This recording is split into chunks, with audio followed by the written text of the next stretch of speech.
the person was on the path to radicalisation long before we became involved, long before Victoria Police came involved. It was the AFP who recommended he become a sniper and a suicide bomber.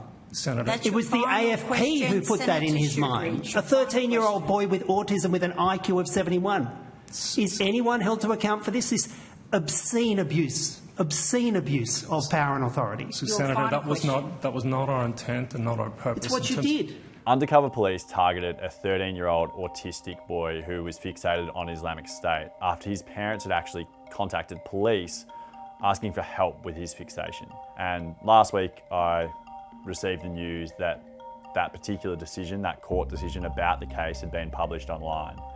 And so I pretty quickly started flicking through it, and it was pretty unbelievable reading. Not only had a magistrate found that behaviour was particularly egregious, but they'd also found that police had actually further radicalised that boy, and that basically the efforts that have been made by police separately to sort of therapeutically deal with some of the problems with that boy's behaviour had been completely undermined by that undercover operation. So the court documents give us a timeline of what happened here. The parents approached the police concerned about their son's fixation on Islamic State. The police decided that they would help with a therapeutic approach to that boy's fixation. Very soon afterwards, there was a decision made to target the boy in an undercover operation, and within weeks that boy had, police alleged, started demonstrating behaviour that was considered a bit of an escalation from what had happened at the start of the operation. He was then charged with counter-terrorism offences that for a period resulted in him being detained in youth detention and was sort of hanging over his head for almost 2 years until a permanent stay was ordered in October 2023.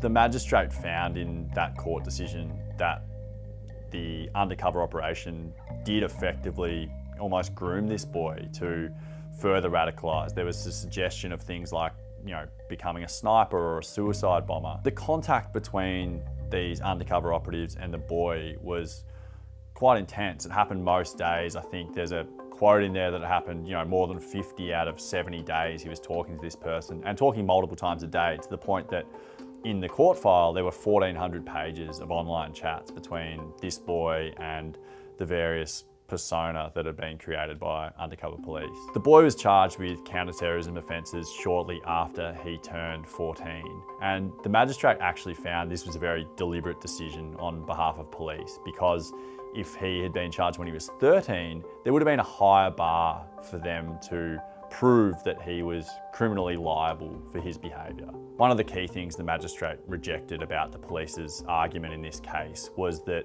the therapeutic efforts to sort of change this boy's behaviour were running alongside the undercover operation, and that those two things, I guess, weren't in conflict, or there were no issues there, that was something that was okay and that was going to work fine.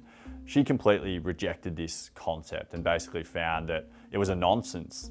Look, it's fair to say that since we published this story, there's been quite a lot of outrage about how this boy was treated, I suppose about what's been termed an abusive power on behalf of the AFP and our police forces and the Joint Counter-Terrorism Team, and also, I guess, concern about the level of resources that were used to prosecute a 13-year-old boy with autism. In terms of what's going to happen from now, there's certainly calls for a public inquiry into this case. The AFP have said they've got a range of reviews that are ongoing at the moment into what happened with this operation. But in terms of the boy and in terms of his family and their perspective, that's still something we're trying to sort of ascertain, and the impact it's had on him more broadly, what the plans are for him and his schooling going forward, and I guess just how bruising this whole experience has been on them and on their lives.